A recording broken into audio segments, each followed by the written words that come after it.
Hello, thank you for joining me today for this presentation, Using Popular Music to Encourage Social and Emotional Learning in the Classroom. Before we get started, I would like to quickly introduce myself and the organization I work with. My name is Ben DUMBAULD and I'm a Research Associate and Project Manager at the Rock and Roll Forever Foundation. This foundation was established by musician and actor Steven Van Zandt as a way to integrate the arts into classes across disciplines. Shortly after No Child Left Behind Act was signed into law, Steven was concerned about cuts made to arts education funding and approached Congress to discuss ways to ensure music programming, in particular, remained in public schools. Receiving little support from the federal level, he created the Rock and Roll Forever Foundation. The cornerstone of the Rock and Roll Forever Foundation is teachrock.org, a free online resource for teachers and students. teachrock.org offers over 100 lessons that use American popular music as an approach to teaching a variety of subjects from history to science. In addition to a constantly growing collection of lessons, the site also offers a variety of materials from news articles to video clips that can be freely used in the classroom. All lessons are aligned with Common Core standards, as well as a variety of subject-specific standards. Additionally, we are working on aligning each lesson with state standards. Here is the TeachRock website. The lessons on teachrock.org are arranged in two primary sections. Our core lessons provide a history of American popular music from country, blues to hip-hop. The core lessons are divided into 4 books, which roughly correspond to decades of popular music from the 1950s to the early 90s. Each lesson in this collection is rich with photographs, documents, and videos, and each lesson touches upon a variety of disciplinary approaches. For history class, students can learn about the Great Migration through examining the career of B.B. King, the post-war rise of the suburbs through the music of the Beach Boys, or urban decay in the 1980s through early hip-hop culture. For English classes, students debate the merits of Bob Dylan's recent Nobel Prize in Literature, or draw comparisons between Betty Friedan's The Feminine Mystique and the girl groups of the 1960s. In art classes, students have the chance to learn the history of the famous Rolling Stones Tongue and Lips logo, and design a band logo of their own. This is just a few examples of the lessons we offer in this section. The second section of lessons contains special projects we have created with our media partners. We have worked with many production companies to provide educational materials for a variety of documentaries, which helps us to explore new directions for lessons and stay current. In the special projects section, you can find lessons associated with Ron Howard's PBS documentary The Beatles 8 Days a Week, Dave Grohl's HBO series Sonic Highways, and George Martin's PBS series Soundbreaking. Our most recent addition to this section includes a 2-part lesson on the anti-apartheid album Sun City, and 5 lessons from the 2016 documentary Rumble, The Indians Who Rocked the World. In addition to giving teachers free access to footage from these documentaries, these special projects allow us to cover even more disciplinary ground. The Soundbreaking series, for instance, has a variety of science-based lessons on music technology, and our partner lessons with Little Kids Rock allow us to create lessons geared towards general music classes. I would also like to quickly point out our search feature, which is this little magnifying glass in the corner. What I like about this feature especially is that it splits up our materials in a clear way. Let's look up poverty, a topic that might be addressed in a variety of classrooms.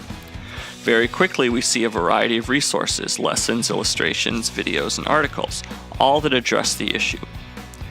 We can then further narrow the search here to the particular type of media we want. The search tool is a great way to quickly find out if any materials on teachrock.org could supplement classes and lessons you have already prepared. The final aspect of teachrock.org I would like to introduce is our most recent addition, Suggested Pathways. These pathways allow teachers a quick dive into our materials. Each contains a collection of lessons specifically curated for particular disciplines or topics. For instance, we have collections that work well with upper elementary grades, general music classes, and ELA classrooms.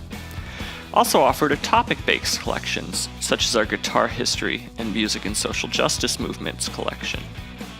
Present in this section is the social emotional learning pathway, which leads us right to the topic of today's presentation: using contemporary popular music to encourage social emotional learning in the classroom. For those new to the idea of social emotional learning, let me provide a quick background. The term was coined in 1994 in a meeting hosted by the Fetzer Institute between researchers, educators, and child advocates. At this time, there was a variety of individual youth development programs offered to schools for drug and violence prevention, sex education, and moral and civic education. But what was lacking was any unified framework or emphasis on collaboration between schools or districts. To address this issue, the Collaborative for Academic, Social, and Emotional Learning, or CASEL, was formed. Since then, CASEL has pursued research and created initiatives to promote social-emotional learning programs across schools and districts, and clarify what social-emotional learning outcomes might consist of. As seen in the chart provided by CASEL, social-emotional learning encompasses 5 development areas: self-awareness, self-management, social awareness, relationship skills, and responsible decision-making. These skills are best practiced and reinforced in the classroom, school-wide, and within the home and community. For this presentation, I'll be focusing on some ways to reinforce these skills within the classroom, in a way that students will hopefully find fun and engaging.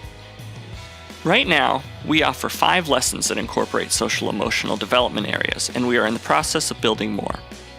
I'll give you a quick overview of all of them before diving in a bit deeper into one particular lesson. In the lesson Everyday Heroes, Beyoncé and the United Nations World Humanitarian Day, students watch Beyoncé's performance of the song I Was Here during the United Nations World Humanitarian Day, then consider what it means to be a humanitarian and have a positive impact in the world. In the lesson Alessia Cara's Here, Perspectives on Fun, Peer Pressure, and Anxiety, students analyze the lyrics to the song Here and share their own personal experiences navigating social situations that may provoke anxiety. In the lesson Memory and Hope in Wiz Khalifa and Charlie Puth's See You Again, students discover the tragic history behind the song from the Fast and Furious film franchise and consider productive and creative ways people cope with loss. In the lesson Funny, Tori Kelly, Fame and Judgment, students examine Tori Kelly's experience with fame and consider the pitfalls of notoriety. Finally, in the lesson Exploring Identity in Native American Visual Art and Music, students think through their own multifaceted identities while learning how Native American musicians and visual artists have navigated their own sense of identity through creative projects. Now, let's look more deeply into one of the lessons. Today we'll dive deeper into the Alessia Cara lesson. Please look at your handout or follow along with the video as we work our way through this lesson. At the top of the lesson, the first thing you will notice is the essential question. All of our lessons begin with an essential question, which give teachers an immediate idea of the topic being presented. So, for this lesson, the essential question we ask is, in what ways does Here defy popular music conventions, and what does the song say about peer pressure in youth culture? Following the essential question comes the overview, which gives the teacher the historical and cultural background of the lesson. In this overview, teachers learn about Cara's motivation for creating the song Here, and gain a bit of insight into the singer's personality. We write these overviews to be teacher-facing, but we have heard that some of our users actually assign the overviews as a pre-lesson reading to their students. Below the overview we have objectives, which clearly detail the knowledge students will be gaining and skills they will be building in the lesson. Next, we have a section of all the media that is included in the lesson. In general, we hope our materials are comprehensive enough that teachers will be able to adapt them to the unique needs of their classroom. Some teachers I've spoken with follow our lessons step by step. Others customize the lessons according to their needs. And others just use the videos and pictures we offer to craft their own lessons. This is all to say, for those more interested in our materials than the lesson, this is the section to find them. On to the activities. All of our lessons begin with a motivational activity, a way to get students in a state of mind for the lesson. This usually involves general discussion or reflection on a broad idea. For this motivational activity, students collectively consider the life of a pop star, and whether a pop star's public persona might differ from their real personality. The motivational activity ends with the viewing of the video for Here. Now, please follow the link provided on your screen to watch the video. There will be a 4-minute pause in this presentation so you can watch it.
The lesson procedure begins with some additional videos to better contextualize the conversation students will soon have about Alessia Cara's song.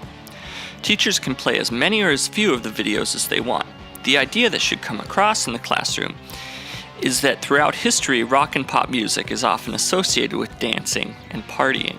Let's play one now, a clip from the 1956 film Don't Knock the Rock, which features a scene remarkably like the one presented in the video for here.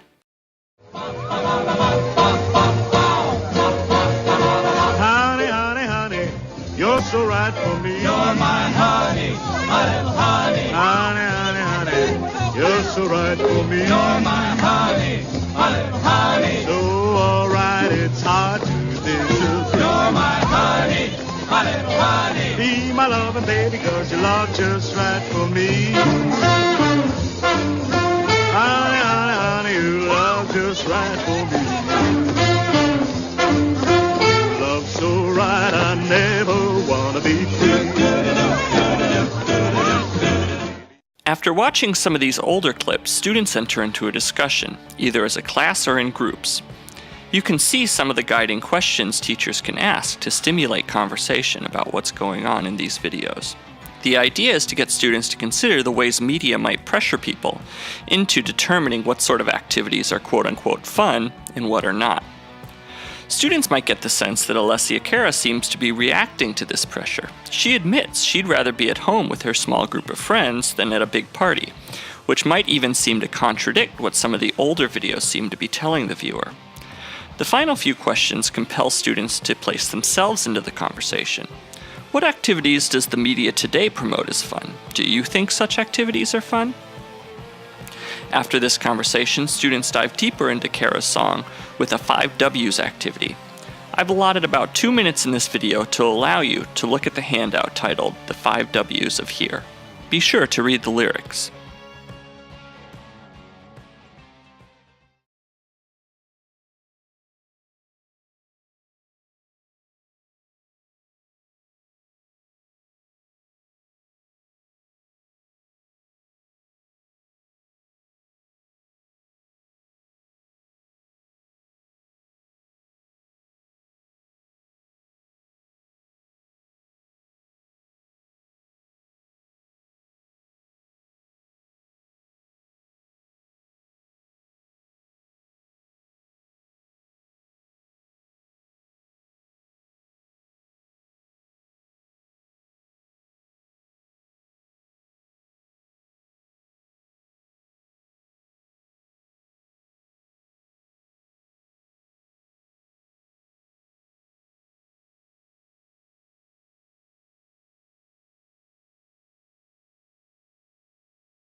As seen in the handout, students are given the lyrics and are asked to analyze the character of the writer. Where is she? How does she feel about her situation? Where would she rather be? And so on. The goal is to foster a deeper reading of the song, with the hope that it might spur further classroom conversation. Note that Cara does reference drug and alcohol use in the lyrics, and while this aspect of the song is not discussed in our lesson, it is an invitation for teachers to guide a conversation in this direction if they feel it is appropriate for their classroom. The lesson procedure ends with some more class discussion that becomes a bit more personal. Here students share with each other whether they have had any experiences similar to Cara's, Were they ever in a social situation they felt uncomfortable in? What was the situation and how did they handle it? In retrospect, should they have handled it differently? The goal here is to get students to relate to Alessia Cara's position, and by doing so feel more comfortable sharing their own life experiences with the rest of the class. Finally, students are given the opportunity to creatively express themselves by writing their own song lyrics about a social activity they do feel happy pursuing, but one that might not be represented in popular music, or at least represented often.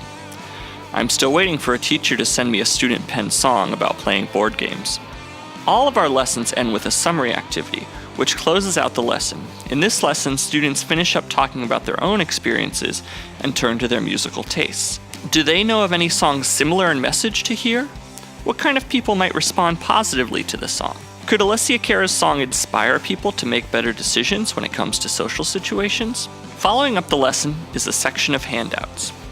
We did the Alessia Cara lesson in partnership with Little Kids Rock, an organization that helps organize modern band music programs in school. So, if you happen to teach a general music class, you can have students learn to play here after discussing it by using these handouts. We end with a list of standards the lesson covers. As you can see, in addition to Common Core standards, all of our lessons are aligned with National Core Arts Standards, National Council for the Social Studies Standards, and National Standards for Music Education. We are also working hard towards getting our lessons aligned with state standards. So that's it.